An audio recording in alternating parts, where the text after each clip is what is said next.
The autumn of 1878 settled over Montana territory like a final, weary sigh. In the valley that cradled the town of Redemption Creek, the world was painted in shades of gold and brown, a landscape of immense beauty and profound, soul-crushing loneliness. The mountains, sharp and jagged like broken teeth, clawed at a sky so pale it seemed bled of all color. Below them, the prairie stretched to every horizon, an endless sea of sun-cured grass that rustled in the ceaseless wind, whispering secrets only the coyotes and the dead seemed to understand. The earth itself was chalky and dry, cracked in 1,000 places, a thirsty ground that swallowed the infrequent rain and seemed to swallow all life with it. This was a place that made a person feel small, a place where a cry for help could be carried away on the wind, never to be heard. It was in this unforgiving valley that Alara Maeve Thompson lived out her days. At 20, she possessed a quiet grace that the townsfolk often mistook for shyness. They saw a pretty girl with hair the color of spun corn silk and a delicate frame, a proper daughter for a struggling shopkeeper. What they did not see, or chose to ignore, was the deep well of sadness that pooled in her blue eyes, a sorrow as vast and as constant as the prairie itself. Her father, John Thompson, was a man broken by the harshness of the land and the slow poison of debt. His mercantile, once the hopeful center of their lives, had become a tomb of dwindling stock and mounting ledgers filled with red ink. The weight of his failure pressed down on the small family, a constant unspoken anxiety that soured the bread at their table and chilled the air in their home. Salvation, it had been decided, would come in the form of Mr. Alistair Finch. He was the town's banker, a man of 40 with a neatly trimmed beard already showing flecks of gray and a portfolio of investments that made him the most respectable and most powerful man in Redemption Creek. Save for one, the match was one of cold, hard necessity, a transaction brokered to save the Thompson name from ruin. There was no pretense of love.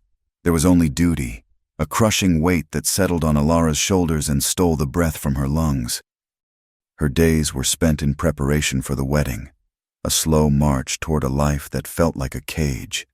She sat for hours by the window of their small apartment above the store, the fine white linen of her wedding gown spread across her lap. Her hands, nimble and sure, pushed the needle through the fabric with a mechanical precision, but they felt numb, as if they belonged to someone else.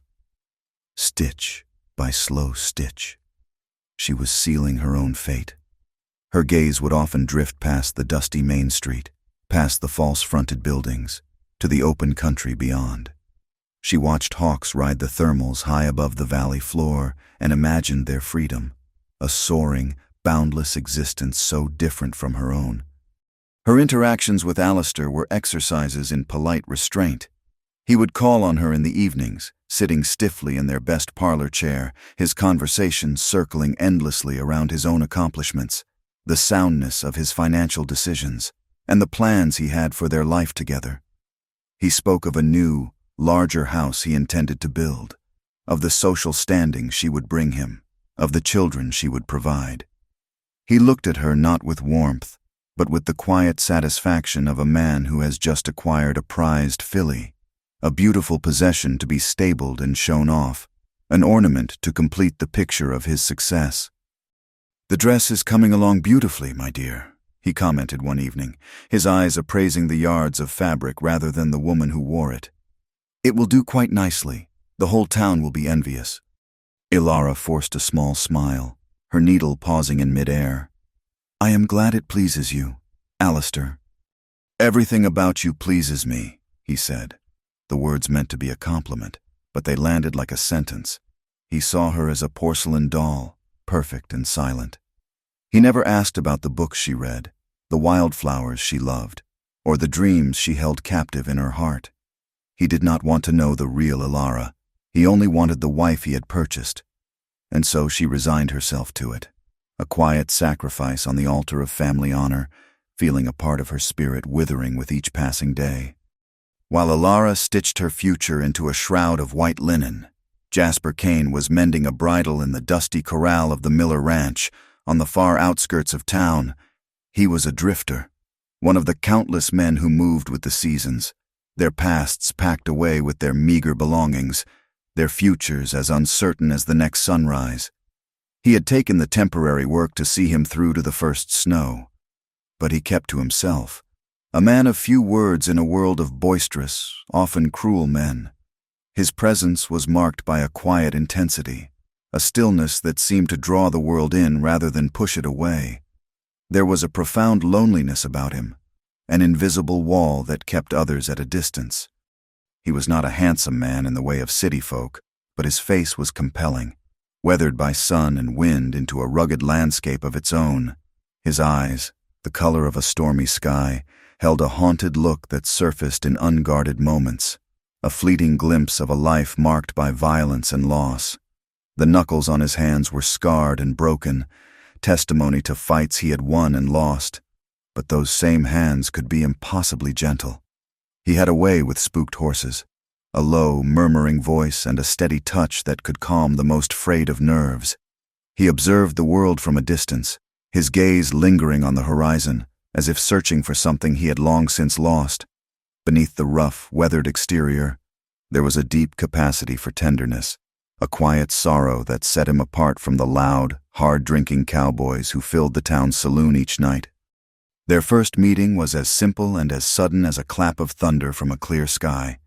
It was a rare afternoon when Elara had managed to escape her duties, riding her gentle mare, Daisy, out along the creek that gave the town its name. It was one of her few solitary pleasures, gathering the last of the season's wildflowers, purple asters and stubborn yellow daisies that clung to life in the dry soil. She was lost in the quiet rhythm of her work, the sun warm on her shoulders, when the mare suddenly shied, rearing with a panicked snort. Coiled in the tall grass near the water's edge was a rattlesnake, its tail a blur of angry sound. Elara cried out, clutching the reins as Daisy danced sideways, her eyes wide with terror. Before she could be thrown, a figure moved with startling speed from the shade of the nearby cottonwoods. It was Jasper Kane. He had been watering his own horse, a lean, muscular buckskin. In an instant, he was beside her, his hand reaching not for her, but for Daisy's bridle. He did not shout or pull. He simply stood his ground, his voice a low, soothing rumble. "Easy now, girl, easy. It is just noise, nothing more." He spoke to the horse, but his presence calmed Elara. He moved slowly, deliberately, leading the trembling mare a safe distance away from the snake, which slithered back into the shadows. He held the bridle for a moment longer, his knuckles brushing the soft velvet of Daisy's nose, his quiet confidence an anchor in the sudden storm of fear. When the horse was calm, he finally looked at Elara, and in that moment, the world seemed to fall silent. The wind died, the creek ceased its babbling. His gray eyes met hers, and they held for a beat longer than was proper. A silent, powerful exchange that went far beyond mere gratitude. It was a moment of profound recognition. He saw past the carefully composed face of the banker's bride-to-be and glimpsed the frightened, captive spirit within. And she, in turn, saw past the rough, sunburnt cowboy and sensed the deep, unspoken sorrow he carried. It was as if two lonely souls, adrift in a vast wilderness, had suddenly found a reflection of their own ache in the eyes of a stranger. He touched the brim of his dusty hat. "He is gone now, miss. You are safe." His voice was low and rough, like stones rolling in a riverbed. Elara found her own voice, though it was barely a whisper. "Thank you. You were very quick." He nodded, his gaze dropping for a second before returning to hers. "Just happened to be here." He released the bridle, and the connection was broken. Without another word, he turned, swung himself onto his buckskin, and rode away, leaving Elara with a racing heart and the startling, undeniable feeling that her life had just irrevocably changed. In the weeks that followed, they found themselves drawn together by a force neither could name nor resist. Their meetings were always accidental, brief encounters orchestrated with a silent, mutual understanding. She would find a reason to walk along the creek at dusk, and he would be there, checking a fence line. He would ride near the edge of town to exercise his horse, and she would be there, ostensibly on an errand for her father. Their conversations began with the hesitant, careful cadence of strangers. They spoke of neutral things, the changing colors of the cottonwood leaves, the V-shaped formations of geese flying south, the way a horse can sense a coming storm. They spoke of the stories hidden in the stars, the constellations their only companions on lonely nights. The vast, silent landscape that had once seemed a prison to Alara became their sanctuary, the wilderness a silent witness to their burgeoning love. With each meeting, the emotional intimacy grew. The walls they had built around their hearts began to crumble. Alara, who had never spoken of her true feelings to anyone, found herself telling him of her fears, of the life that was closing in around her. She spoke of her love for books and the secret dream she once had of being a teacher, a dream that now seemed as distant as the moon. Jasper, in turn, slowly began to share fragments of his own shadowed past.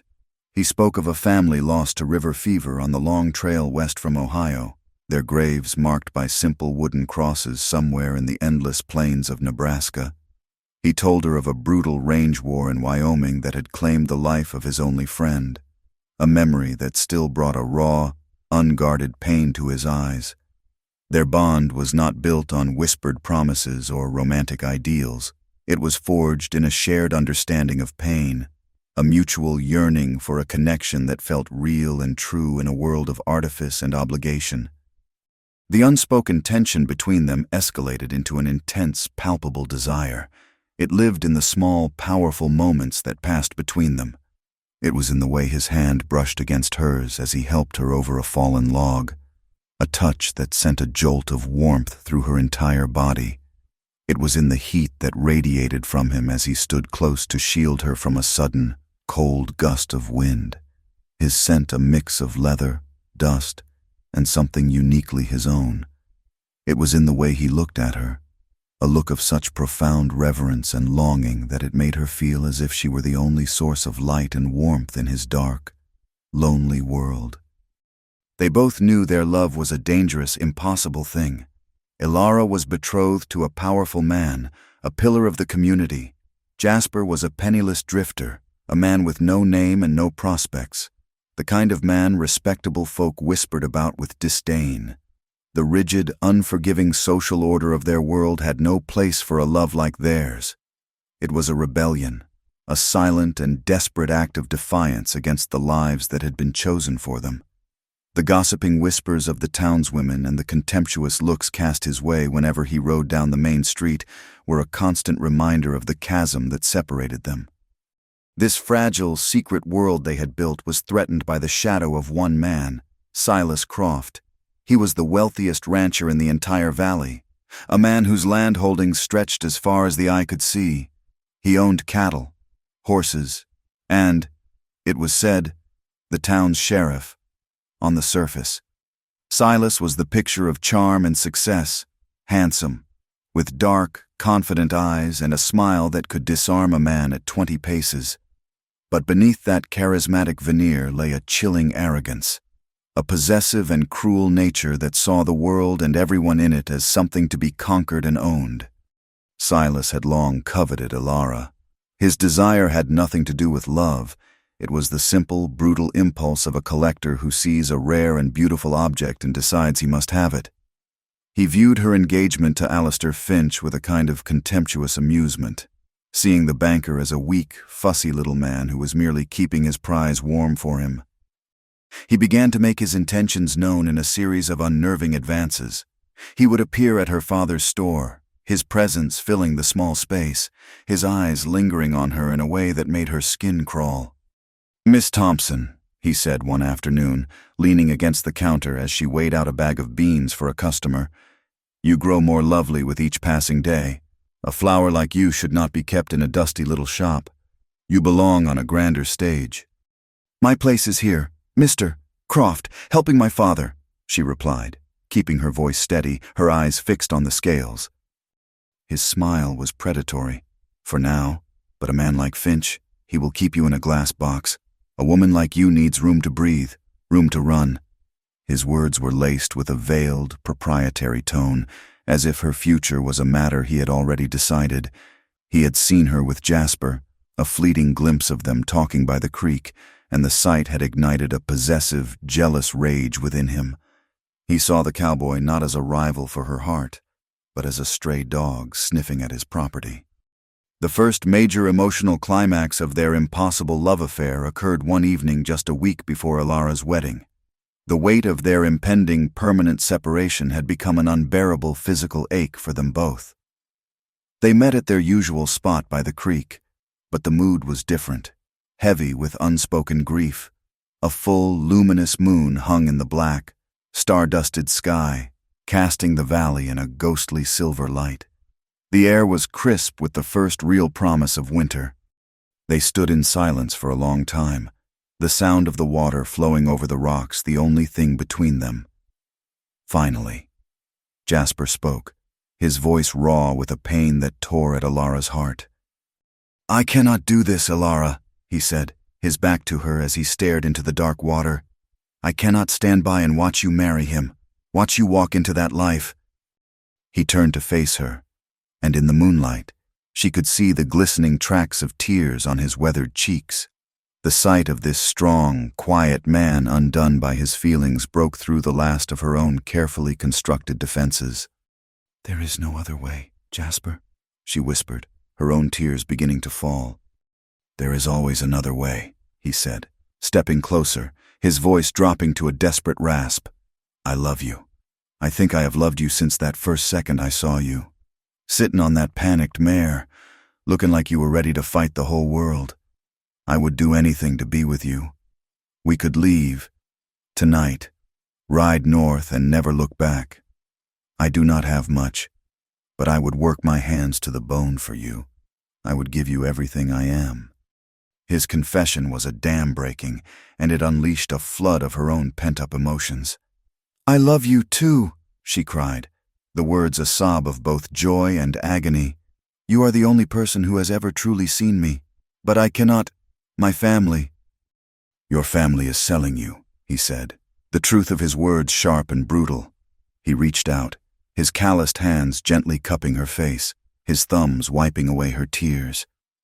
"Your life is your own, Alara. Do not let them take it from you." In that moment of shared desperation, under the cold, indifferent light of the moon, he lowered his head and kissed her. It was not a gentle kiss. It was a desperate, passionate, heartbreaking act that poured all their unspoken longing, all their impossible hopes, and all their tragic sorrow into a single, searing moment. It was the taste of freedom and the agony of a cage. It was a glimpse of a life they could never have, a pure, transcendent connection that sealed their fate. When they finally broke apart, they were both breathless, clinging to each other.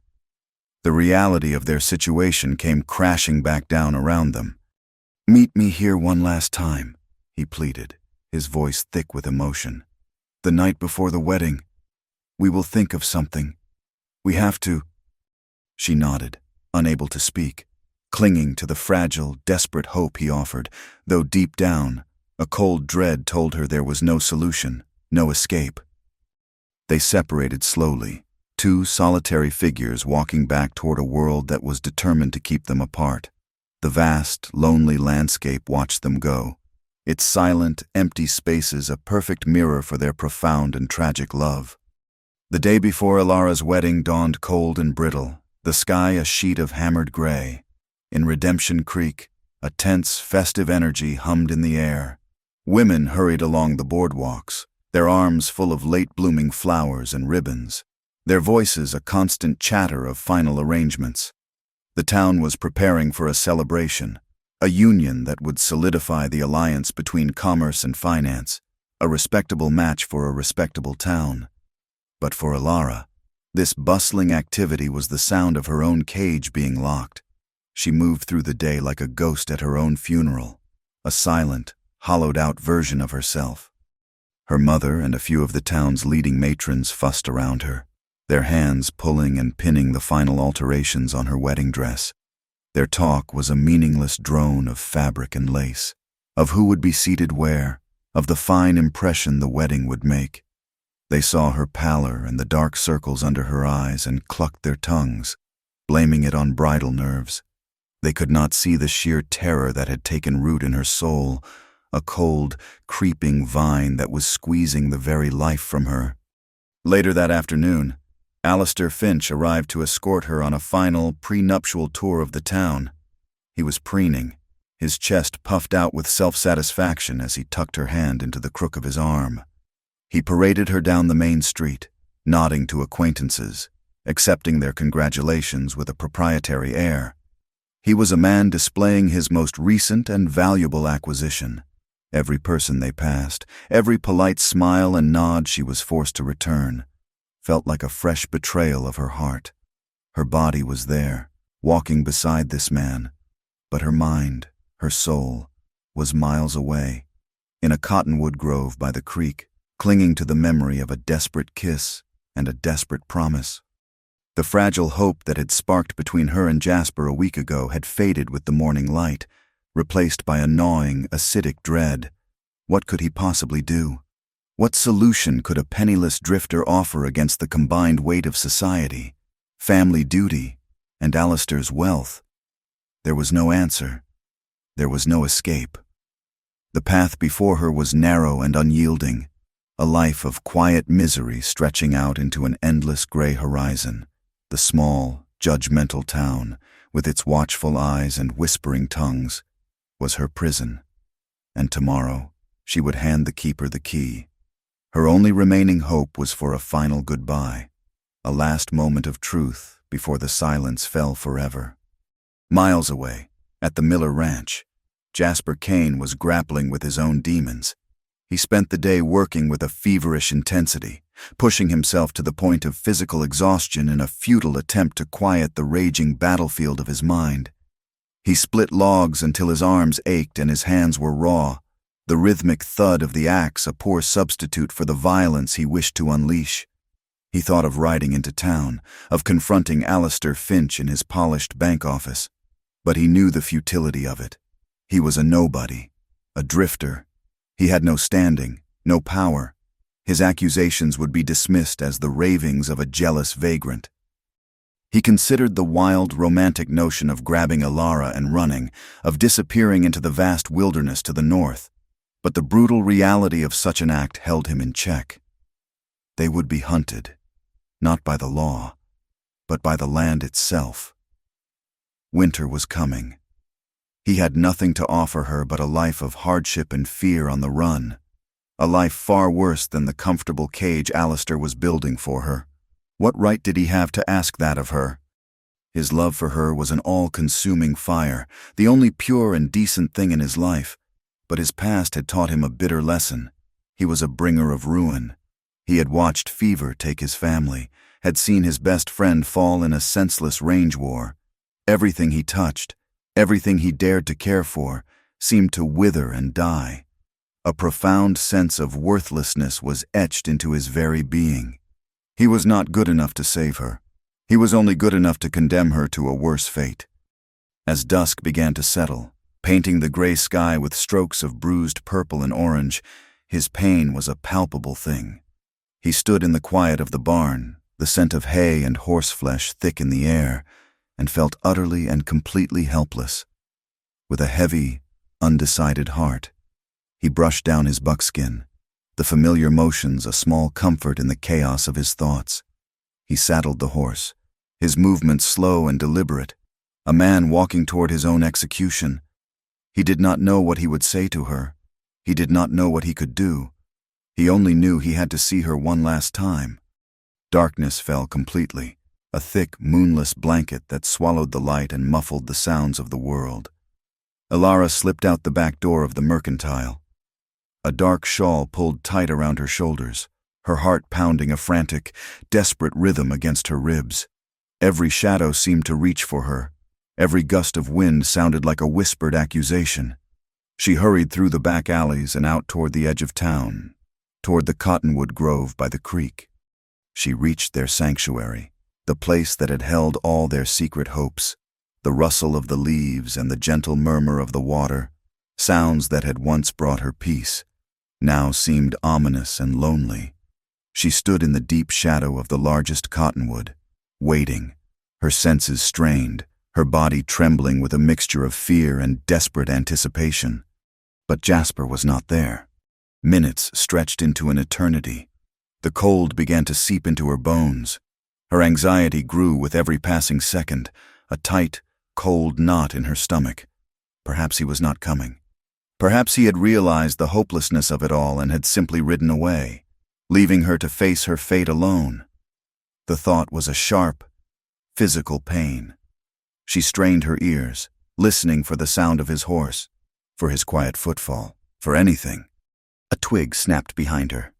She spun around, a joyful, relieved cry of his name on her lips, but the word died in her throat. The figure that emerged from the deeper shadows was not Jasper. It was Silas Croft. His presence was predatory, a wolf gliding into a sheepfold. He was smiling, but it was a cold, cruel expression that did not reach his eyes. "Waiting for your cowboy, little bird?" he asked, his voice a low, menacing purr that slid over her skin like something unclean. "I am afraid he is not coming." Ilara's blood ran cold. "What do you mean? What have you done?" "I have done nothing," Silas said, taking a slow step toward her, "except notice things. I have seen you two, meeting out here like thieves in the night. Did you think no one would see? I see everything in this valley."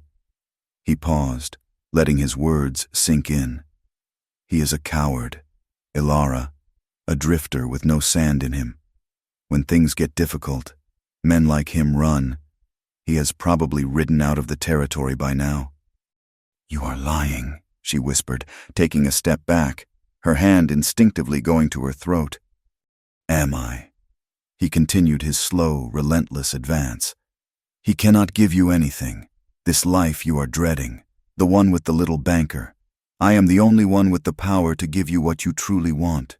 A life of passion, of wealth, a life where you are treated like a queen." "Stay away from me," she said, her voice shaking but firm.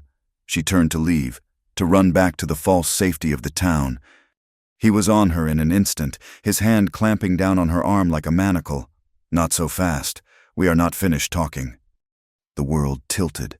The sanctuary became a trap. The narrative of her life, already so fraught with dread, veered into a chapter of pure horror. The struggle was brief and useless. He was immensely strong, his grip unbreakable. What followed was not an act of passion, but an act of brutal conquest. The prose of her existence was rewritten with the ink of terror. She was a possession he had decided to claim, a spirit he was determined to break. The indifferent landscape that had witnessed her secret love now bore silent witness to her violation.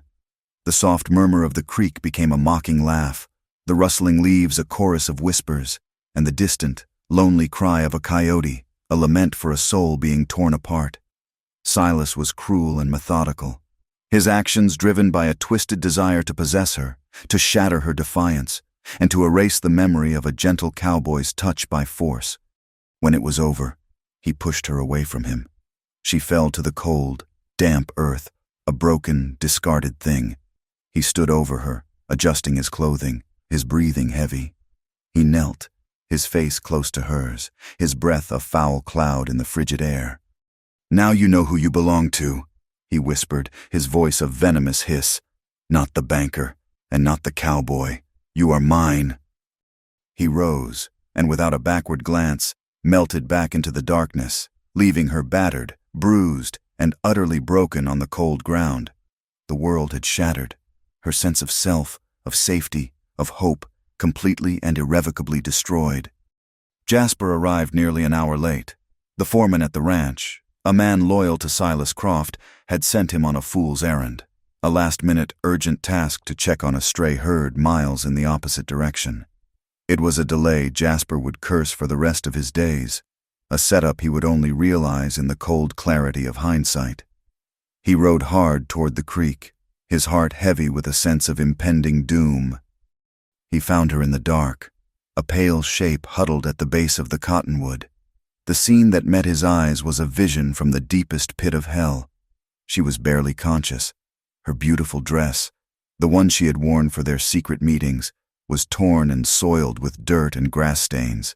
Her hair was a tangled mess, and her face was pale and streaked with tears and dirt. For a moment, he could not breathe. The world narrowed to a single point of blinding, murderous rage. He wanted to find Silas, for he knew in his gut who was responsible. He wanted to find him and kill him with his bare hands, to feel the man's life break beneath his fingers. It was a primal, all-consuming fury that shook him to his core. But then, a small, broken whimper escaped Alara's lips. The sound cut through his rage like a knife, and the fury drained away, replaced by a cold, tidal wave of guilt and despair. He knelt beside her, his hands shaking as he gently touched her shoulder. She flinched, a wounded animal, before her eyes fluttered open and vaguely recognized him. "Jasper," she breathed, the name a shattered prayer. He gathered her into his arms, holding her trembling body against his chest.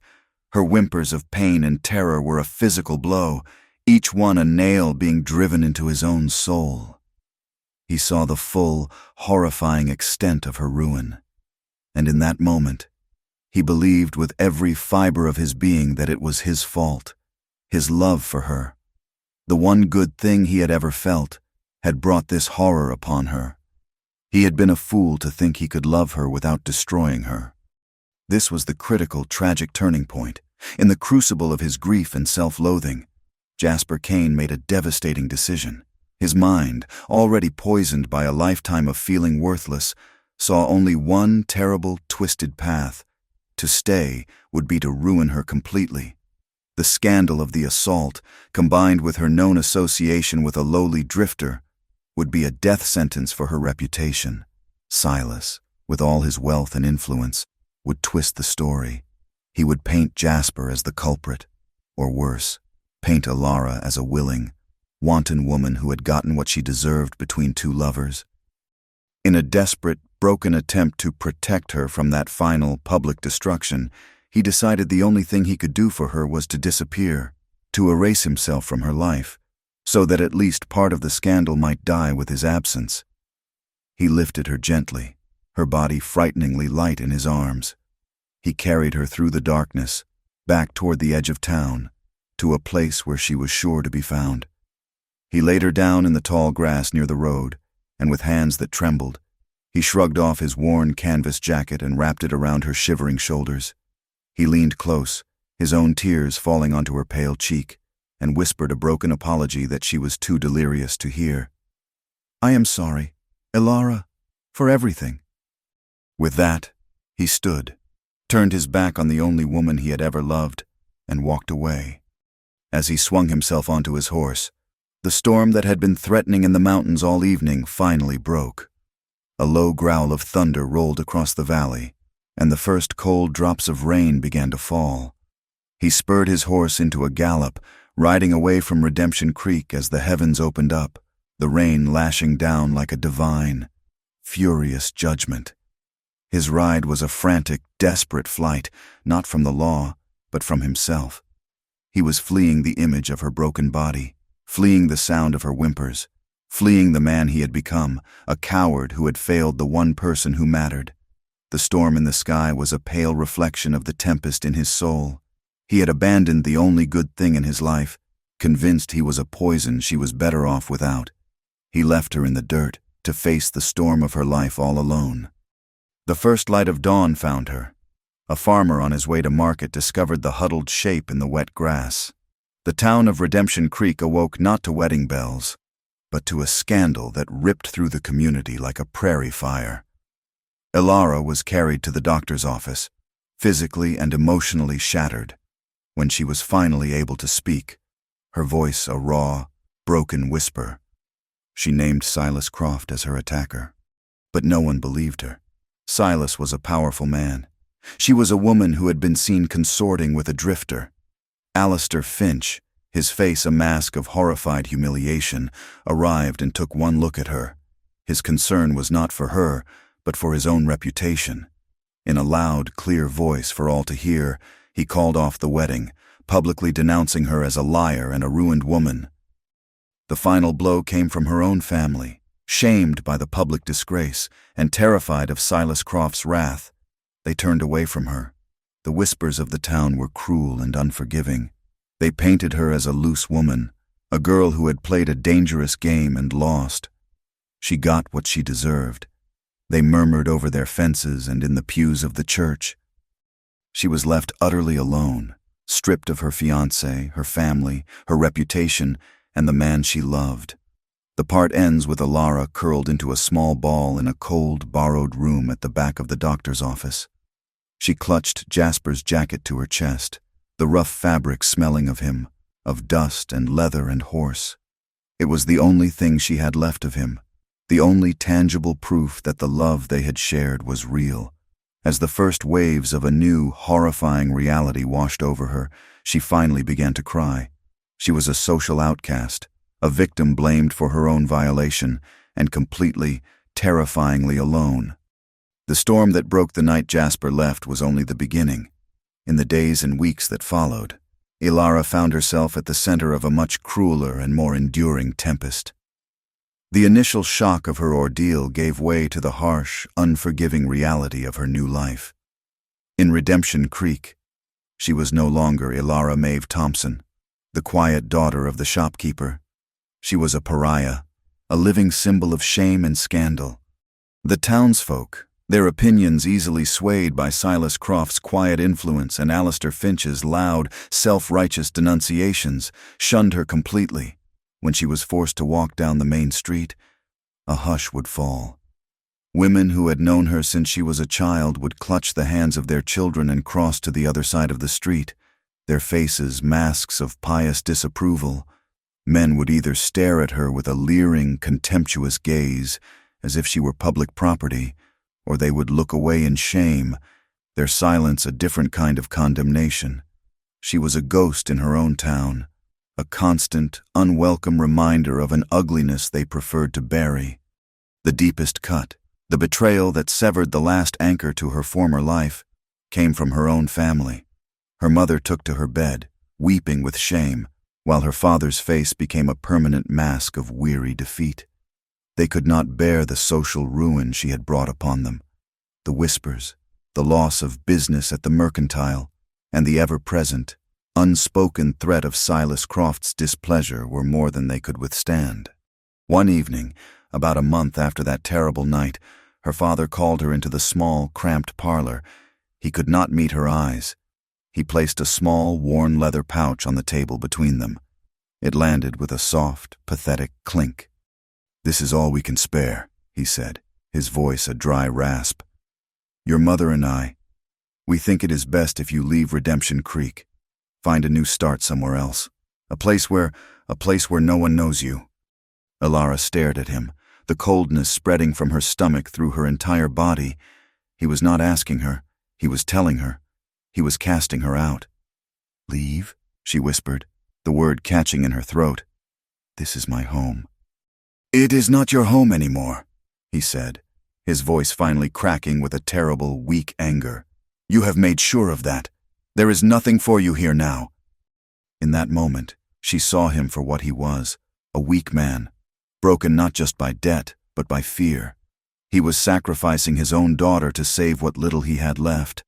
The grief she felt was so profound it left no room for tears. She was utterly and completely alone. Without another word, she picked up the meager pouch of coins, walked to her room, and gathered her few belongings. She packed the worn dress she had been mending, a single book of poetry, and the rough canvas jacket that still smelled faintly of jasper. An hour later, she slipped out into the night, a solitary figure walking away from the only home she had ever known, with no destination and no one to mourn her departure. With the first signs of a hard winter already dusting the mountains with snow, she walked for days, following the creek into the remote, wind-swept hollows of the foothills. It was there, tucked away against the side of a ravine, that she found it. An old, abandoned homesteader's cabin. It was barely a shell, a testament to some other family's failed dream. The door hung from a single leather hinge. The window was a gaping hole, and the roof was a patchwork of moss and decay that promised little shelter from the coming storms.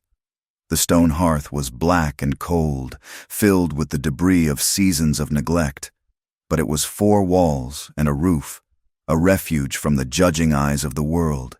It was a place to hide. Her first weeks were a brutal education in the art of survival. The gentle, timid girl who loved wildflowers and poetry was forced to die, and in her place, a harder, more resilient woman began to emerge. She learned to read the land not for its beauty, but for its sustenance.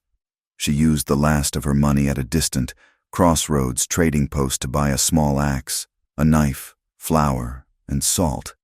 She learned to patch the leaking roof with a mixture of mud, grass, and pine pitch. She learned to set snares for rabbits, her stomach turning the first time she had to kill and skin one, her hands clumsy and shaking, but hunger was a powerful teacher.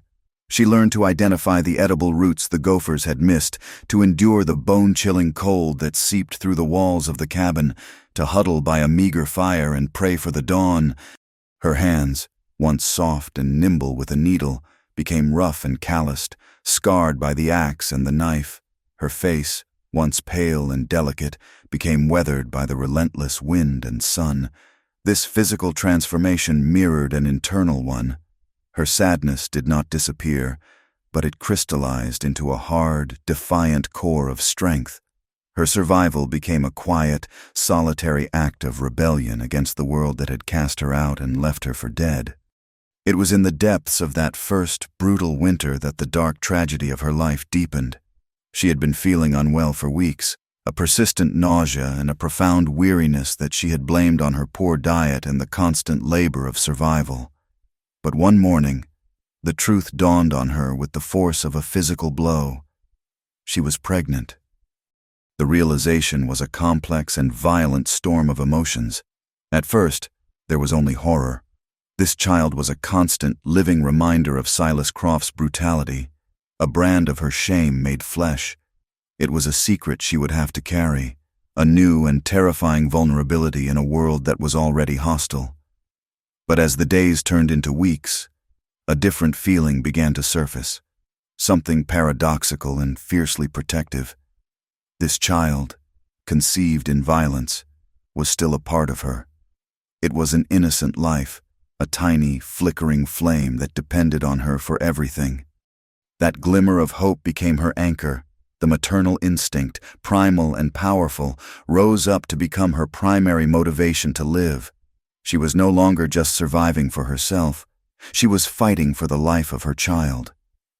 In the crushing loneliness of the cabin, she began to talk to her unborn baby, her voice a low murmur against the howl of the wind.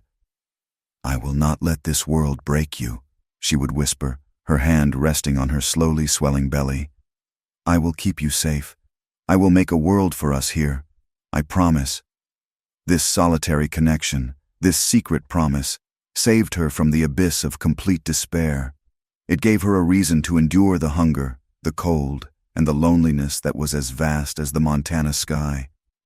While Alara forged a new life in the crucible of her isolation, Jasper Kane was a man adrift in a self-made hell. He had ridden far, putting hundreds of miles between himself and Redemption Creek. But he could not outrun the ghost of what he had done. He was a man haunted, not by what was done to him, but by his own cowardice. He drifted through the territories, taking on the most dangerous jobs he could find. He joined a cattle drive through Comanche territory, the constant threat of attack, a welcome distraction from the war raging in his own mind. He worked as a guard for a silver mining camp in the high, cold mountains of Colorado, a place filled with desperate, violent men. He was always moving, never staying in one place for long, terrified that if he stood still, the memory of Alara's broken body and his own frantic flight would finally catch up and consume him. He sought solace in the bottom of a whiskey bottle, the fiery burn a dull echo of the shame that seared his soul. He got into meaningless, brutal fights in dusty saloons, welcoming the physical pain as a penance, a punishment for a failure he could never undo. He surrounded himself with the rough, transient society of men who lived on the fringes. But he found no camaraderie, no peace. He was a hollow man, trapped in a prison of his own making. Everywhere he looked, he saw her. He saw her quiet grace in the face of a saloon girl, her sadness in the eyes of a homesteader's wife, her resilience in the stooped shoulders of a laundress. Every time a storm broke, the sound of the thunder and the lashing rain would transport him back to that terrible night, to the moment he had ridden away, leaving her to face the deluge alone. His guilt was not a memory, it was a physical presence, a constant, heavy weight on his soul that stole the taste from his food and the rest from his sleep. Back in the windswept hollow, the seasons turned. Ilara's pregnancy advanced, and her belly grew large. As the second winter closed in, a massive blizzard descended from the north, burying the landscape in a thick blanket of white. The wind shrieked around the small cabin, a relentless, demonic howl. It was on the second night of this blizzard that her labor began. The ordeal was harrowing and solitary. There was no doctor, no midwife, no comforting hand to hold. There was only Ilara, her own sweat-soaked strength, and the sheer animal will to live and to bring her child into the world. The pain was a blinding, all-consuming force, but she met it with a ferocious determination. She bit down on a strip of leather to keep from screaming, her cries swallowed by the rage of the storm outside. For hours she fought, alone in the flickering light of a single candle, relying on nothing but the primal, ancient knowledge of her own body. Just before dawn, as the blizzard reached its peak, she gave one final desperate push, and her child was born. It was a daughter. The baby's first cry was a thin, fragile sound against the fury of the wind, but to Ilara, it was the most beautiful music she had ever heard. She cleaned the infant as best she could and wrapped her in a piece of an old woolen blanket, pulling the tiny body to her chest. Holding her daughter for the first time was a moment of pure, transcendent love that washed away the pain and the fear. She looked down at the perfect, tiny face, at the tuft of dark hair, and a fierce, unwavering purpose solidified in her heart. This little girl was her world, her reason, her redemption. She named her Hope, in the midst of the darkest storm of her life, in a desolate cabin at the edge of the world. Ilara had found her single source of light. Years passed. The narrative of Ilara and Hope's life was written in the turning of the seasons in their isolated hollow. Ilara became adept at living off the land, her knowledge of the wilderness deep and instinctual.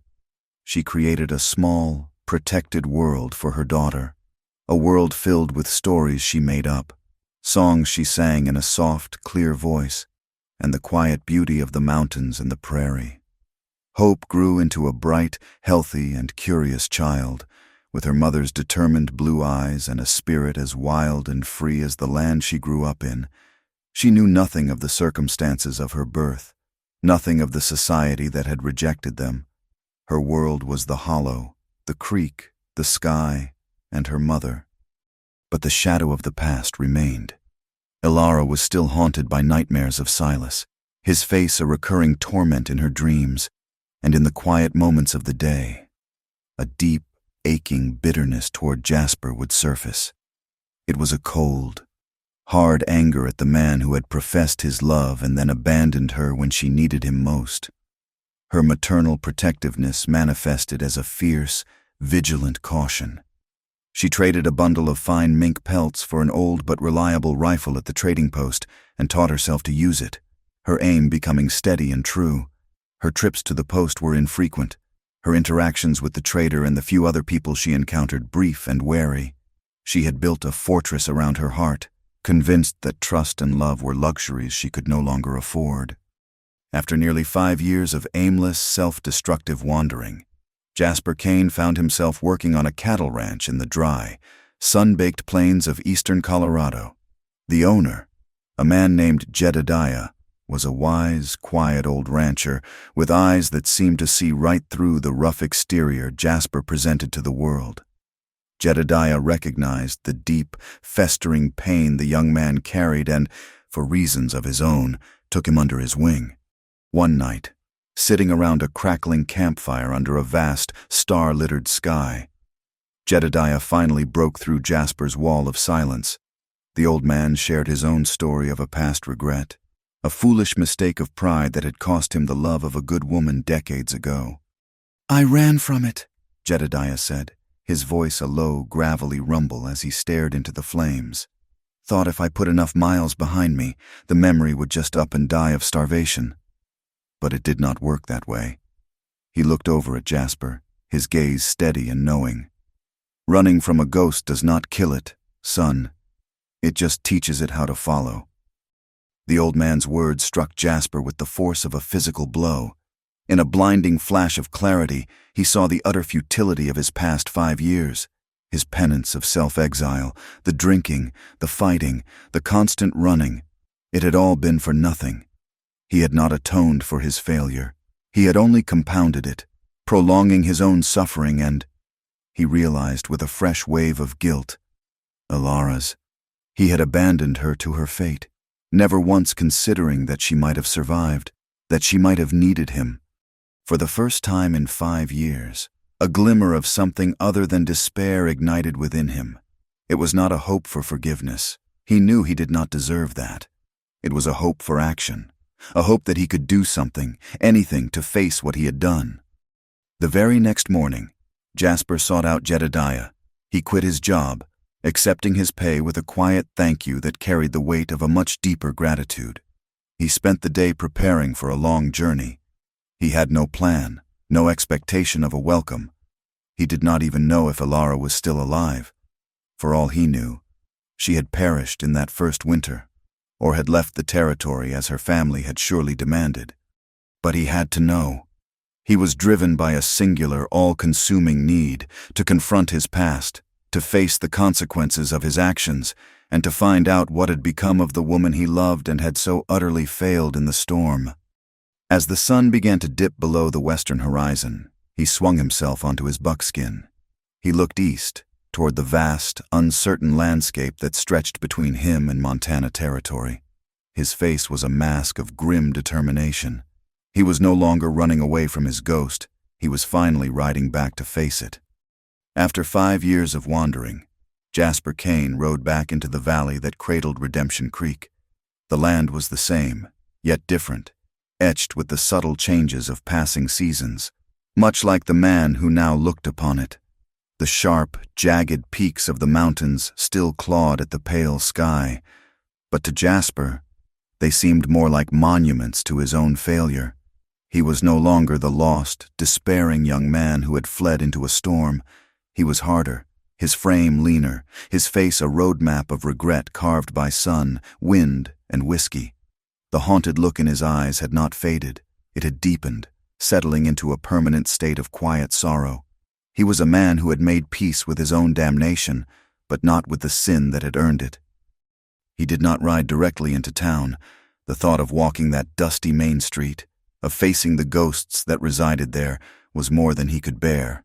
Instead, he made a cold camp in the foothills, keeping to the high ground, a solitary figure watching the distant lights of the town flicker to life as dusk fell.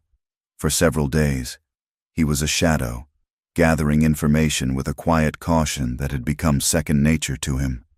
He spoke to a lone trapper heading north, to a homesteader's wife at a remote well, his questions vague and carefully worded, circling the topic of his search without ever naming it directly. The answers he received were like stones dropped into a deep, dark well. The story of Alara Thompson was old news, a scandal the town had long since buried beneath 5 years of new gossip, new hardships, and new alliances. Most people just shook their heads, their memories hazy. They recalled a disgraced girl, the daughter of the shopkeeper who had since passed away, his wife having moved back east to live with relatives. The mercantile now belonged to another man. What was not forgotten, however, was the name Silas Croft. That name was spoken with a mixture of fear and grudging respect. Jasper learned that Silas's power had not just grown, it had metastasized, its tendrils reaching into every corner of the valley. He had bought out smaller ranchers, acquired the water rights to the upper creek, and his brand was on nearly half the cattle in the territory. His influence was absolute. This news settled in Jasper's gut like a block of ice. The world had rewarded the villain and punished the victim. The injustice of it all did not spark the hot rage of his youth, but a cold, hard dread that strengthened his resolve. He had to find her. He had to know what had become of her. His search eventually led him to a remote trading post, miles from the prying eyes of Redemption Creek.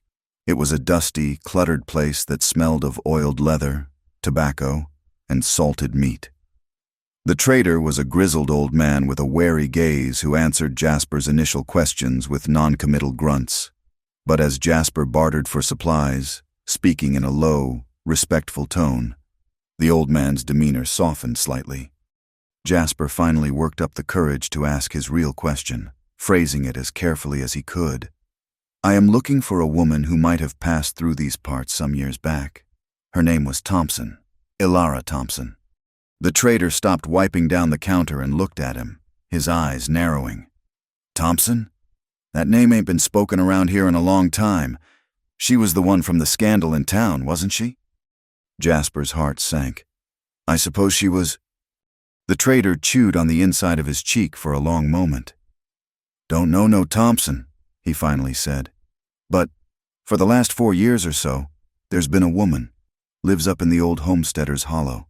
Keeps to herself. Comes in a few times a year to trade the finest pelts you ever did see. Trades for flour, salt, ammunition. Never says more than 2 words. He paused, scratching his grizzled chin. "They call her the ghost woman up in these hills. She's got a little girl with her, a wild little thing. Looks about 4 years old." A desperate, fragile hope sparked to life in Jasper's chest, so fierce it almost took his breath away. "This woman, what does she look like?" "Hard to say," the trader grunted. "Looks like the wilderness made her. Tall, thin, got eyes that look right through you, like she's seen too much. Sad eyes. But there's a strength in her you don't see in town folk, like a bent piece of steel. It ain't broke, and it ain't ever gonna—" It was her. It had to be her. A child. The timeline fit. A cold dread and a dizzying hope warred within him. He paid for his supplies, his hands trembling slightly. The trader, sensing the importance of the moment, gave him a rough direction to the hollow, pointing a thick finger toward a distant, dark cleft in the hills. "Follow the game trails north of the creek. It's hard country. Watch your step." The journey to find her was a torment. The landscape he traveled through was harsh and unforgiving, a maze of steep ravines and dense, thorny brush that seemed to tear at him, to hold him back. Every step closer to the old cabin was a step closer to a judgment he knew he deserved. What would he say? What could he possibly say to a woman whose life he had so utterly destroyed? He was not coming to beg for forgiveness. He was coming to bear witness to the consequences of his cowardice, a pilgrimage to the site of his greatest sin. He found the cabin late in the afternoon. It was tucked into the hollow, just as the trader had described, a thin ribbon of smoke curling from the stone chimney. He tethered his horse in a stand of pines and approached on foot, his heart hammering against his ribs like a trapped bird. And then he saw her. She was in the small clearing in front of the cabin, chopping wood. The Ilara he remembered was gone, replaced by this harder, leaner woman. Her movements were sharp, efficient, born of years of solitary labor. Her corn-silk hair was pulled back tightly, and her face, though still beautiful, was etched with a deep, weary caution. She was different, yet achingly familiar. And then he saw the child, a little girl, playing near the cabin steps with a doll made of corn husks. She had a wild tangle of dark hair, his hair, and a small, determined chin that was all Ilara. The sight of her, this impossible, beautiful child he never knew existed, shattered what little composure he had left. His legs felt weak, the air thin in his lungs. This was his daughter, his and Ilara's, a living, breathing testament to a love he had thrown away. He must have made a sound, a choked gasp, a snapping twig, because Ilara suddenly froze. The axe in her hands paused in mid-swing. She stood perfectly still for a second, a wild creature sensing a predator, before she slowly turned. Her eyes found him. And in that instant, the world stopped. Her face, which had been a mask of weary concentration, became a mask of stone. All expression drained away, replaced by something cold and dead. There were no tears, no shouts of relief, no cry of his name. There was only a profound, bottomless silence, a vacuum filled with 5 years of pain, of betrayal, of white-hot, simmering rage. The hand that held the axe tightened, the knuckles turning white. He took a slow, hesitant step forward, his hands raised in a gesture of peace. "Ilara," he said, his voice a broken, rusty thing. The sound of her name on his lips seemed to break the spell. Her face twisted into a snarl of pure contempt. "Get back," she commanded, her voice as sharp and cold as ice. She raised the axe slightly, holding it like a weapon. "What are you doing here?" A few yards away, the little girl had stopped playing and was watching them with wide, curious eyes. Ilara glanced at her, then back at Jasper, her body tensing, a she-bear protecting her cub. "Do not you come near her. Do not you even look at her." I had to come back," Jasper stammered, his mind a chaotic mess. "I had to know if you were—" "If I was what?" she spat, her voice laced with venom. "Alive? Did you hope I was dead? Would that have made it easier for you? To know the mess you made was all cleaned up?" "No, God, no. Ilara," he said, his own agony breaking through. He stopped where he was, knowing that to move closer would be a violation.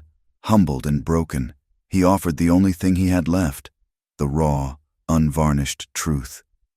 "I came back because I am a coward. I ran because I was a fool who thought it would protect you. I thought my being gone would save you from the scandal, from him. It was the stupidest, most selfish thing I have ever done, and there has not been a single day in 5 years that I have not paid for it."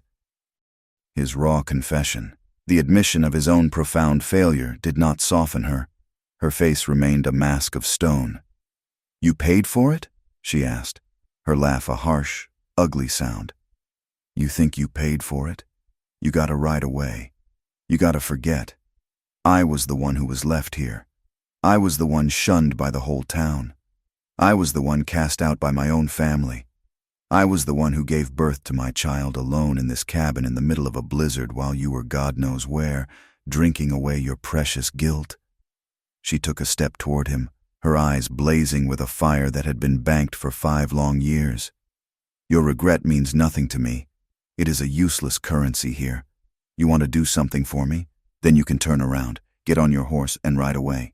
And this time, you can have the decency to never come back."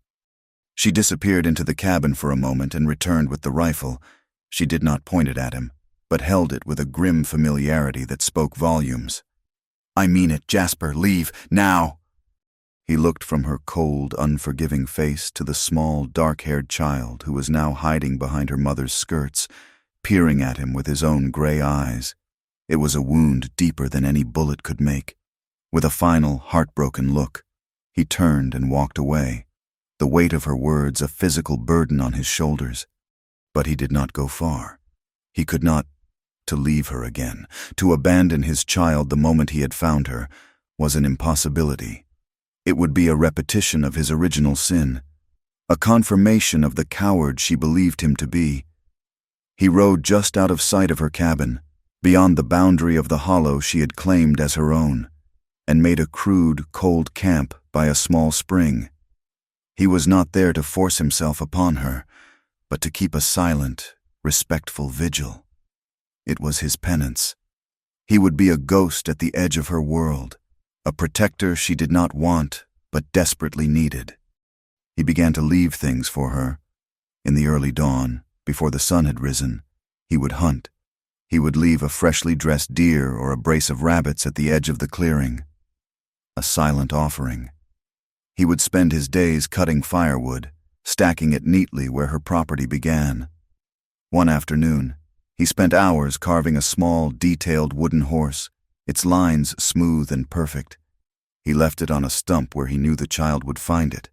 He did this without expectation, without any hope of thanks. It was a way of trying to ease the immense burdens he had forced upon her, a way for his actions to speak the apology his words could not convey. At first, Ilara ignored the offerings. She left the meat for the coyotes and the firewood untouched. She saw his gifts as an insult, an attempt to buy his way back into a life he had forfeited. But as the days turned into weeks, the harsh practicality of her existence began to wear down her pride. A steady supply of fresh meat meant she could save her own meager stores. The extra firewood meant less time spent chopping, more time to spend with her daughter. One morning, she found the small wooden horse in Hope's hands. She almost snatched it away, but the look of pure, unadulterated joy on her daughter's face stopped her. She let her keep it. The turning point in their silent standoff came through the child.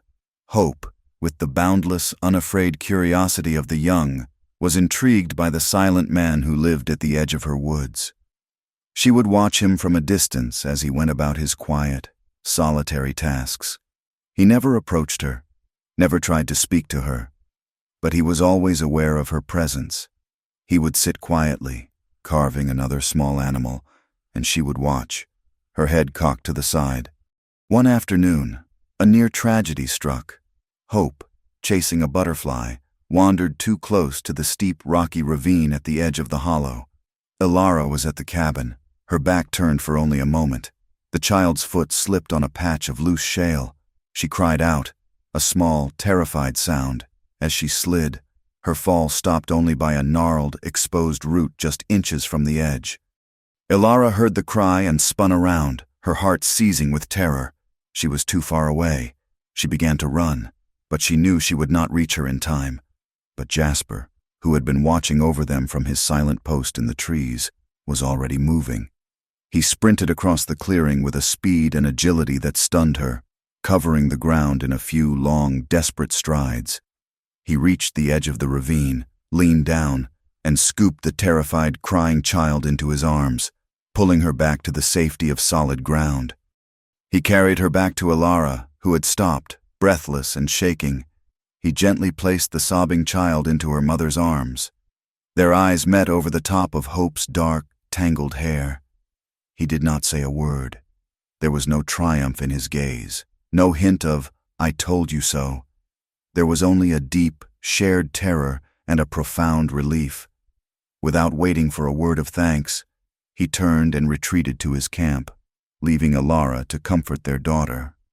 The incident was a crack in the thick wall of ice that had formed around Ilara's heart. That single, selfless act forced her to see him, for the first time, not as the man who had abandoned her, but as the man who had just saved her child.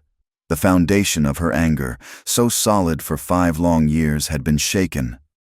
That evening, as the stars began to appear in the darkening sky, she did something she thought she would never do.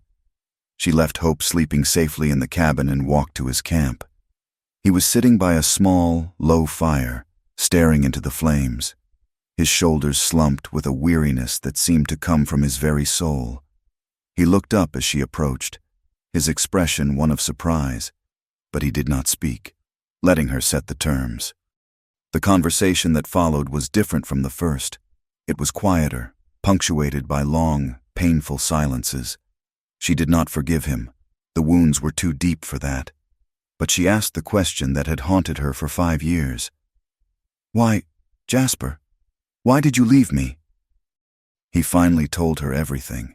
He spoke not just of his fear that night, of his twisted logic that her ruin would be less if he were gone. He spoke of the deep, rotten feeling of worthlessness that had haunted him his entire life, the unshakable belief that he was a poison, destined to destroy anything good that he touched. He told her about his family, lost on the trail, about his friend, killed in a stupid war over grass.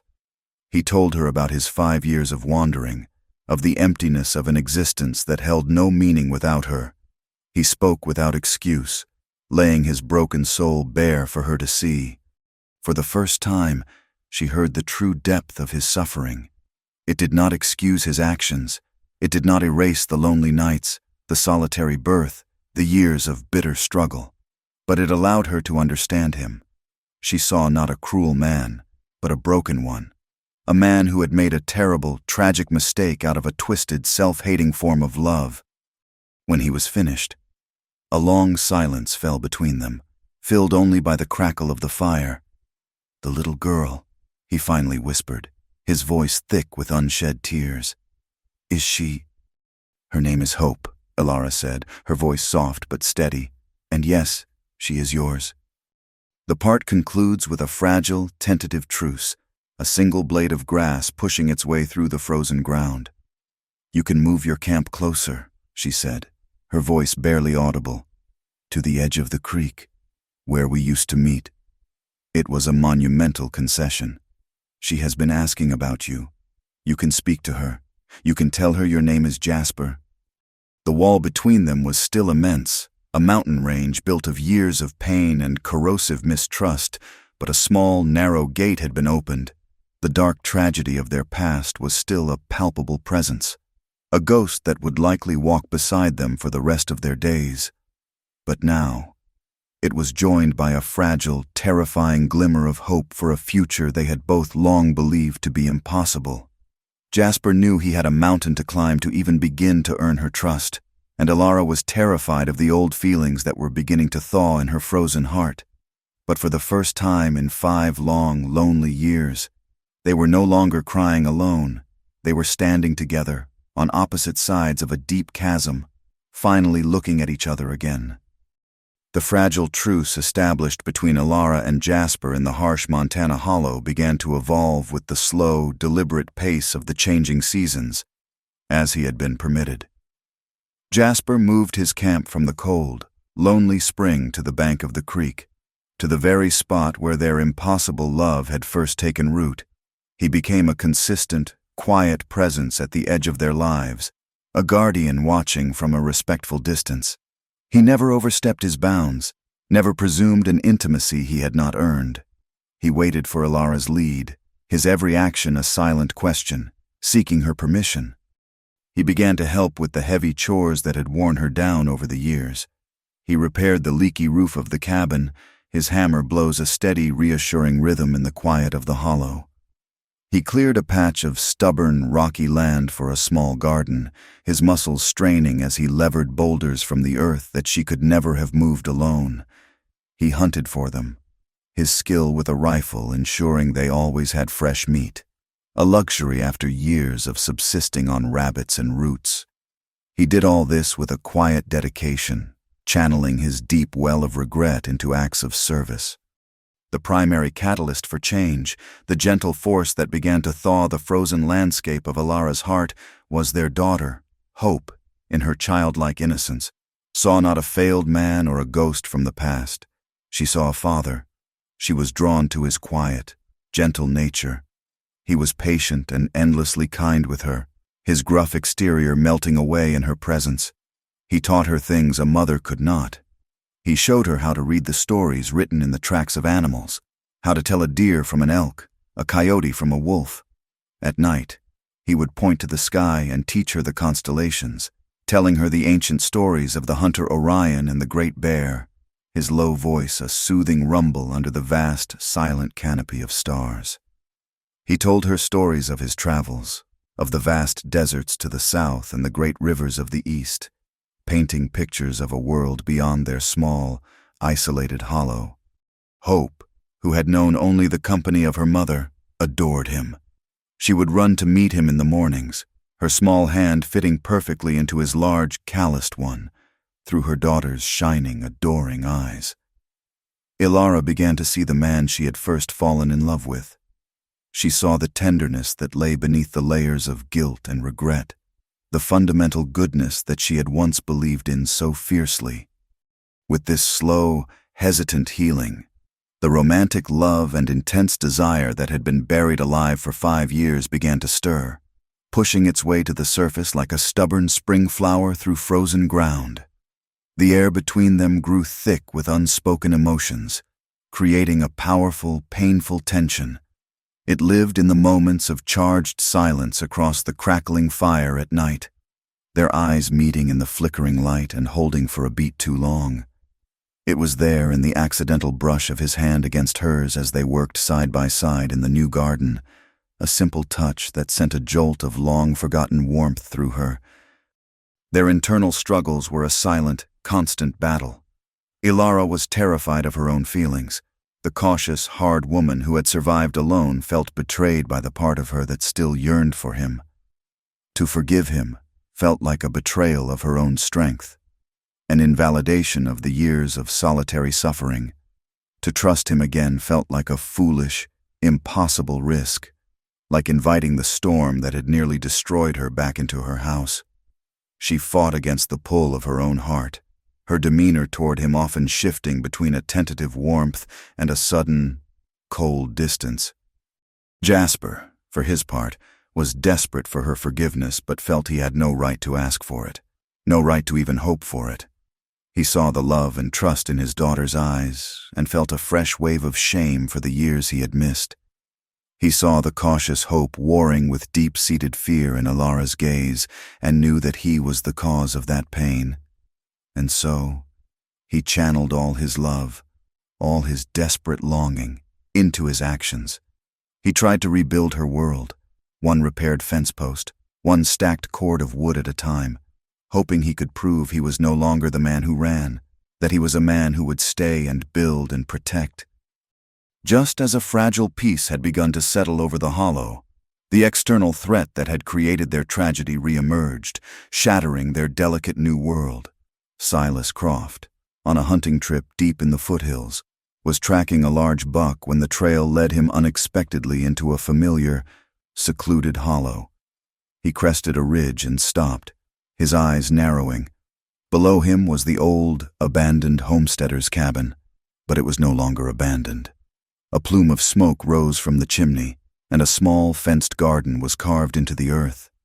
His curiosity turned to shock, and then to a cold, venomous rage. There, in the clearing, was Ilara Thompson. She was not dead, not gone, not broken as he had assumed. She was alive, and she was not alone. Playing near her was a small, dark-haired child. As he watched, a man emerged from the woods, a rifle in one hand and a pair of rabbits in the other. It was the drifter, Jasper Kane. The child ran to him, and the man swung her up into his arms. The familial scene, the defiant survival, the child who bore a striking resemblance to the cowboy, was the ultimate act of defiance to Silas's possessive will, his obsession with Ilara, an ugly thing that had festered for 5 years, ignited with a black, vengeful fury. He waited, days later, seeing his opportunity when Jasper had ridden to the trading post for supplies. Silas descended into the hollow. Ilara was outside, hanging laundry on a line. When she sensed his presence, she turned, and her blood ran cold. He stood at the edge of the clearing, a handsome, chilling figure of menace, his familiar, predatory smile fixed on his face. "Well, well," he said, his voice a low purr that slithered through the quiet air. "The ghost of Redemption Creek. I must say, survival looks good on you, Ilara, though you have certainly chosen a rustic life for yourself." Hope, who had been playing by the steps, ran to her mother's side, clutching her skirt. Ilara's hand went instinctively to her daughter's head, her body a shield. "What do you want, Silas?" she asked, her voice steady despite the frantic pounding of her heart. His eyes flickered to hope, a cruel amusement dancing in them. "I see you have kept a souvenir of our time together. A pretty little thing. She has my eyes, don't you think?" The lie, so casually and cruelly delivered, was meant to torture her, to defile the one pure thing in her life. "She is not yours," Ilara snarled, her fear momentarily eclipsed by a wave of pure hatred. "And you know it." "Do I?" Silas took a step closer, his smile widening. "A man can forget the details after so long. All that matters is what I say is true. I am a powerful man, Ilara. People believe me. I could ride into town and claim my long-lost daughter. The court would give her to me. A child needs a proper father, a fine home, not this." He gestured dismissively at the small, rough cabin. "And as for your cowboy, he is a loose end I have been meaning to tie up for a long, long time. I could have him arrested for trespassing, for vagrancy, or I could simply have him disappear. No one would miss a man like that. He was laying out her choices, her new cage. He was threatening to take her child and destroy the man she loved. But he had misjudged the woman she had become. She was no longer a frightened, timid girl. She backed away slowly toward the cabin door, pulling Hope with her. "You stay away from us," she said, her voice low and dangerous. "You stay away from my daughter. If you ever come near us again, I will kill you." She slipped inside the cabin and barred the door, her hands shaking as she took the rifle down from its pegs above the hearth. She watched through a crack in the shutters as Silas stood there for a long moment, his handsome face contorted in a mask of rage, before he turned and stalked back into the woods. His visit, his threats, had left her shaken to her very core. The fragile sanctuary she had built was no longer safe. That night, the remaining walls between Alara and Jasper finally crumbled. When he returned, he knew instantly that something was wrong. She was pale and quiet, her movements jerky and frightened. He saw the terror in her eyes, the same terror he had seen on that awful night 5 years ago. He gently pressed her for the truth, and trembling with a mixture of fear and rage, she told him everything. She told him of Silas's visit, of his cruel claim to Hope, of his threats to take their child and to destroy Jasper for good. As he listened, a protective fury, cold and clear, rose in him. It was the same rage he had felt when he had found her, broken and bleeding, by the creek. But this time, it was different. It was not coupled with the poison of despair and self-loathing. It was a clean, sharp-edged resolve. He looked at her, at this incredible, resilient woman, and at their daughter, sleeping peacefully in her small bed, and he knew what he had to do. He reached out and took her trembling hands in his. "Look at me, Alara," he said, his voice firm and steady. "I will not run again. I will never, ever run from you or for you again. He will not touch you. He will not touch our daughter. I will stand and I will fight for you both until my last breath. I swear it." His declaration, the unwavering strength and absolute commitment in his eyes, was the final key that unlocked her heart. In the face of this shared crisis, they were no longer two broken people circling each other's pain. They were a true unit, a family, and Alara, who had held herself together with pride and anger for 5 long years, finally let her guard down. A sob broke from her lips, a raw, ragged sound of pain and fear and a desperate, terrifying hope. "I am so scared, Jasper," she confessed, the words tumbling out. "I am so scared of him, but I am scared of losing you again, too. I am so terrified of trusting you, of letting myself feel this." He did not offer empty words or promises. He simply pulled her into his arms, holding her tightly as all the pain, all the fear, and all the unspoken longing of the past 5 years poured out of her. It was a desperate, cathartic, and deeply romantic moment of surrender. He held her, his own tears mixing with hers, whispering her name over and over again like a prayer.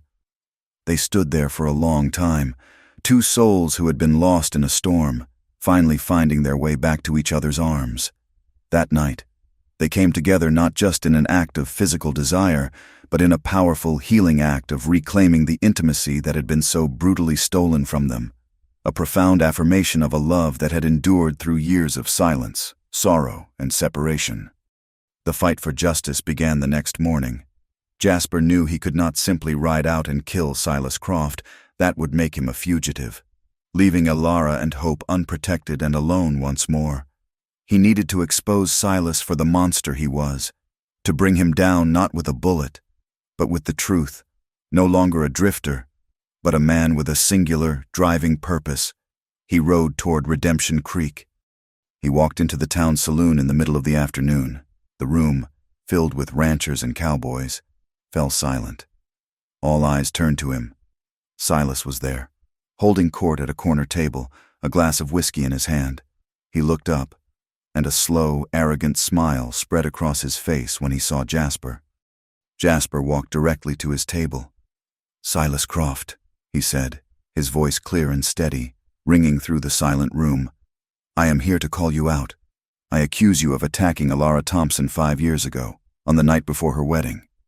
A collective gasp went through the room. Silas laughed, a loud, dismissive sound. "Is that so?" he said, leaning back in his chair.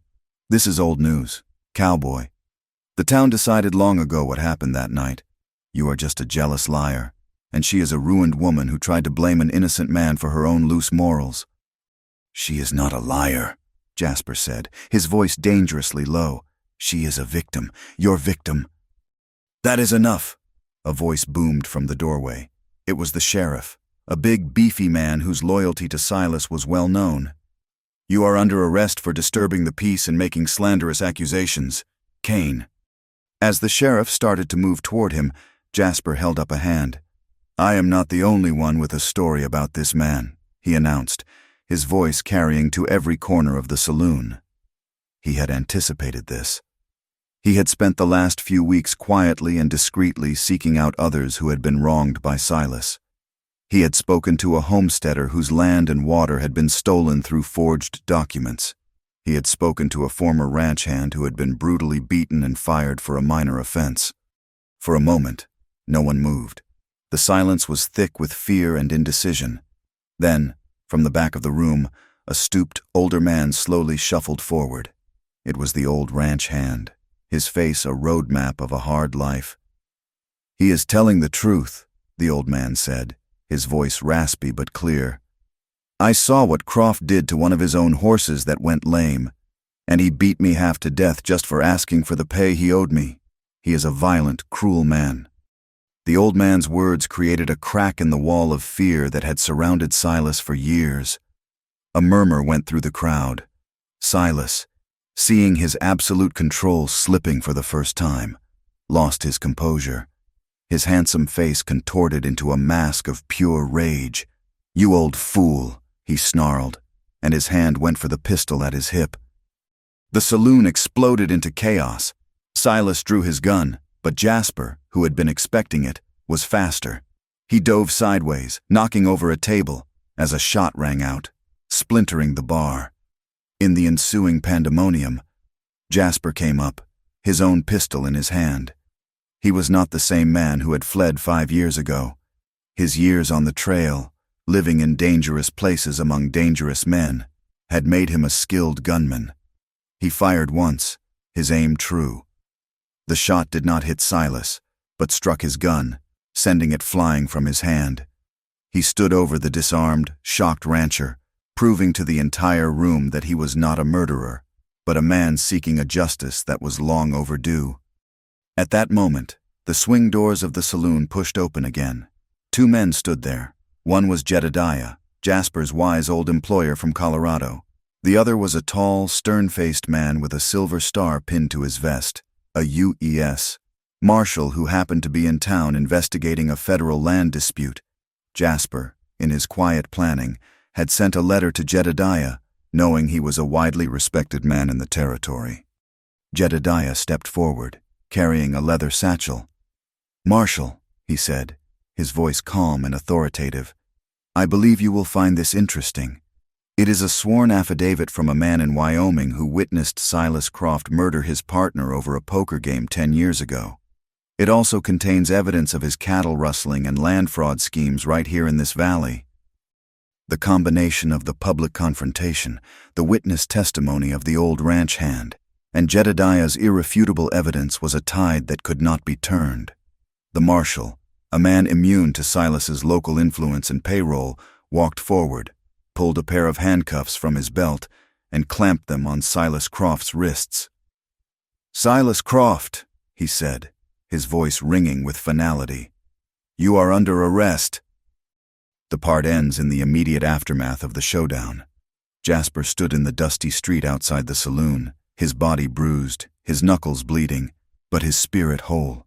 The townspeople, who had gathered to watch the commotion, looked at him and at the story of Alara in a completely new light.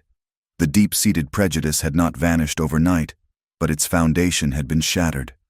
A figure appeared at the edge of the crowd. It was Alara, holding Hope's hand, She had followed him, unable to let him face this danger alone. She had arrived just as the marshal led Silas away in chains. Her eyes met Jasper's across the dusty street. She let go of her daughter's hand and ran to him. He met her in the middle of the street, and they embraced, clinging to each other, no longer hiding in the shadows of the wilderness or their past. Their love, which was born in secret and had survived a dark, tragic separation, was now, finally, brought into the light. The threat had been vanquished, and justice, long denied, had at last begun to take root. They had faced the storm together, and they had emerged, battered but unbroken, on the other side. In the days and weeks that followed Silas Croft's arrest, a state of quiet upheaval settled over Redemption Creek. With the iron grip of his power broken, the dam of fear that had held the valley in silence for years finally burst. A flood of stories, long suppressed, came to light. The old ranch hand's testimony was just the first trickle. Soon, others came forward, the homesteader with his proof of forged land deeds, a merchant who had been forced into bankruptcy by Croft's predatory loans, a woman who spoke in hushed tones of his unwelcome advances years ago. The truth, once revealed, was a powerful, cleansing force. Jasper's accusations and Alara's long-buried story were vindicated completely. The ugly rumors that had followed her for 5 years finally exposed as the malicious lies they were. The town's attitude did not change overnight. There was no grand communal apology. The process of social change was slow, realistic, and marked by small, quiet gestures. Some of the more pious and judgmental townspeople, those who had been the quickest to condemn Alara, still kept their distance, unable to admit the error of their own harsh judgments. But for most, the truth was a profound shame, and they sought to atone in their own subtle ways. A bag of flour from the new mercantile owner was found one morning on the porch of their cabin in the hollow. A passing farmer, a man who had once looked through her as if she were glass, now met her eyes and gave a slow, respectful nod. The doctor's wife stopped her on the street, not to gossip, but to press a jar of preserved peaches into her hands and murmur, "For the little one." These were the small, quiet bricks with which a new foundation of acceptance was being laid. One morning, a wagon loaded with household goods was seen leaving town. Alistair Finch, his face pale and drawn, quietly sold his interest in the bank and left Redemption Creek for good. He could not face the community that now knew the truth he had so eagerly helped to bury, could not bear the silent judgment in the eyes of the woman he had so callously cast aside to save his own fragile pride. His departure was a quiet, final closing of a painful chapter in Alara's life. The central focus of their new world, however, was not the town, but their own journey of healing. The isolated cabin in the hollow, once a sanctuary from the world, had also been the site of so much pain, lonely survival, and fear. They made a mutual, unspoken decision that their future could not be built there.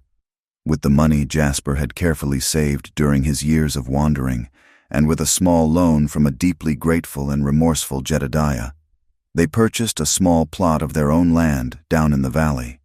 It was a beautiful piece of country, a place with a stand of tall cottonwoods, a meadow of rich, fertile soil, and a clear, running creek that whispered a song of life and renewal. The physical act of building a new home together became a powerful symbol of the life they were constructing from the ashes of their past. The work was hard, a daily toil from sunup to sundown, but it was shared. Every log Jasper hewed and set in place, every stone Alara gathered for the foundation of their hearth, was an act of creation, a defiant statement that they were no longer just survivors, but builders. The narrative of their lives was no longer one of enduring, but of growing. The narrative lingered on simple, emotionally rich moments that marked their progress. Jasper, his brow furrowed in concentration, would show Hope how to properly hold a hammer, his large hand guiding her small one as she drove a nail into a floorboard, her squeal of delight echoing in the clear valley air. Alara, kneeling in the dark, freshly turned earth of her new garden, would press the first seeds of corn and squash into the soil, a profound act of faith in the future. Jasper would often stop his work just to watch her, his heart filled with an overwhelming sense of love and gratitude that was too deep for words. In the evenings, the three of them would sit together on their unfinished porch, tired and sore, and watch the sun set, painting the western sky in brilliant strokes of orange and purple. In those quiet moments, a deep, abiding peace began to settle in their souls. But the dark tragedy of their past was not forgotten. It could not be. It had become a part of their story, a scar on the landscape of their love. They learned, slowly and tentatively, how to navigate their shared trauma. Ilara was still haunted by nightmares, her sleep sometimes shattered by visions of a predatory smile in the cold, hard ground. Jasper, too, had his demons. He would wake in a cold sweat, the memory of his own frantic ride away from her, the sound of the rain and her whimpers, a fresh and terrible torment. In the past, they had both suffered these moments alone. Now, they learned to face them together. When she would wake, trembling and crying, he would hold her, his steady presence an anchor in the storm of her memory, murmuring quiet reassurances until the fear receded. When he would grow quiet and distant, lost in the prison of his own guilt, she would come to him, her hand on his shoulder a gentle, understanding touch, a silent forgiveness that he had not yet learned to grant himself. One evening, sitting before the warm glow of their new hearth, Ilara did the bravest thing she had ever done. She finally told Jasper the full details of her assault. Speaking of things she had never uttered aloud to any living soul, she spoke of the coldness in Silas's eyes, of the cruel words he had whispered, of the profound sense of violation and powerlessness. She spoke not with anger, but with a quiet, heartbreaking clarity. Jasper listened without interruption, his own silent tears falling unchecked down his weathered cheeks, his heart breaking for the unimaginable pain she had been forced to endure all by herself. When she was finished, he simply held her, his grief for her suffering a palpable, cleansing thing. It was a moment of profound emotional intimacy, a final, terrible secret shared. This act of sharing the burden, of refusing to let the horror fester in the darkness of silence, was what allowed them to truly begin to move forward, together. Their romantic love, rekindled in the fire of their reunion, deepened and matured into something far stronger and more resilient than the frantic, desperate passion of their youth. It was a love built not on naive idealism, but on the hard-won, intimate knowledge of each other's flaws, fears, and strengths. It was a quiet, steady flame, tended to daily in the small, unassuming moments of their life together. It was in the way he brought her a cup of hot coffee in the quiet of the early morning, just as she liked it. It was in the way she mended a tear in his worn-out canvas shirt, her stitches neat and careful. It was in the shared, easy laughter that filled their small cabin as they watched Hope play, her wild, joyful energy a constant, beautiful reminder of what they had created together. They decided to officially marry, not in the big church in town, a place that still held ghosts for them both, but in a simple service on their own land. One bright autumn afternoon, with Jedediah and the old ranch hand who had spoken up for them as witnesses, they stood beside the creek that ran through their property and spoke their vows. They were not the traditional words of a preacher, but personal promises, spoken from the heart. He promised to be her harbor, to never again let her face a storm alone. She promised to be his anchor, a place of safety and honesty where he could lay down the burdens of his past. Together, they promised to build a future worthy of their survival, a life filled with enough light to keep the darkest shadows at bay. The theme of justice found its true meaning not in a courtroom, but in the restoration of a life. Silas Croft was tried by a federal judge, and with the combined weight of Jedediah's evidence and the testimony of those he had wronged, he was found guilty and sentenced to a long, harsh prison term in the territorial prison at Deer Lodge. His name became a cautionary tale in the valley, a story told to children about the darkness that can hide behind a handsome face and a powerful name. But true justice for Ilara and Jasper was quieter, more profound. It was found in their ability to live openly, without shame, in the community that had once cast them out. It was found in the simple, beautiful fact of Hope being able to attend the small-town school, to make friends and learn her letters without ever being branded by the sins of the past. It was also found, unexpectedly, in the arrival of a familiar aging wagon. Her parents, having learned of Croft's arrest and the full truth of the story, had traveled back to Montana. They came to the new homestead, stooped and broken by their own remorse, and begged for Ilara's forgiveness for their cowardice, for choosing their own safety and reputation over their daughter. Looking at these two frail, regretful people, Ilara found that the hard, bitter anger she had carried for so long had finally dissolved.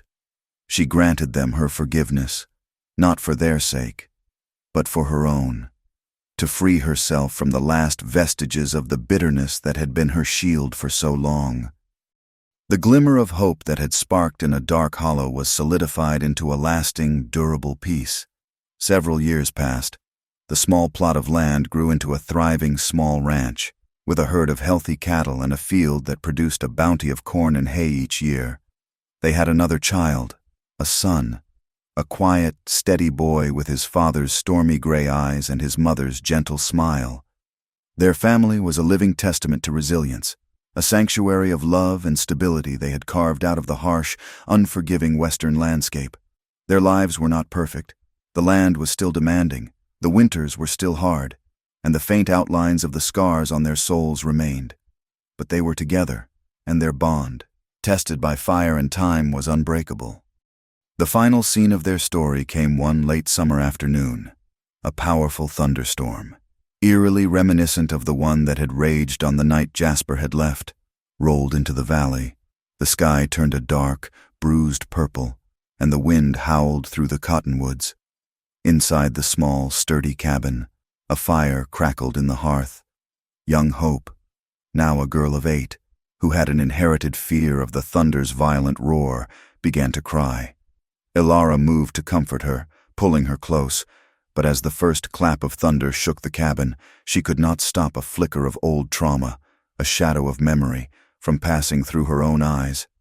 Just then, the door opened, and Jasper came inside, his clothes soaked from the rain he had been caught in while securing the livestock. He saw his wife and daughter huddled together, and he understood. He crossed the room in 3 long strides and gathered them both into his strong arms, pulling them into a tight, protective embrace. He held them close as the storm raged outside, the wind and rain beating against the walls of the home they had built together. Their home was a fortress, a beacon of warmth and light against the wild darkness. Ilara looked up at him, her face illuminated by the firelight, her eyes filled not with fear, but with a deep, abiding love and a profound peace. She reached up and touched his rain-dampened cheek. "You came back through the storm," she whispered, the words a final, quiet release of the past. He leaned down and kissed her forehead, his lips a promise kept. "I will never let you cry alone again." The final image is of the 3 of them, soon to be 4, safe and warm inside their home. They are a family forged in the harshest of fires, their love the ultimate triumph over tragedy, over prejudice, and over the unforgiving wilderness that they had finally, truly, made their own. Thank you for gathering around our campfire to listen to this story. Please comment where you are listening from so we can all connect. Subscribe to the Wild West Campfire channel, and share your thoughts in English.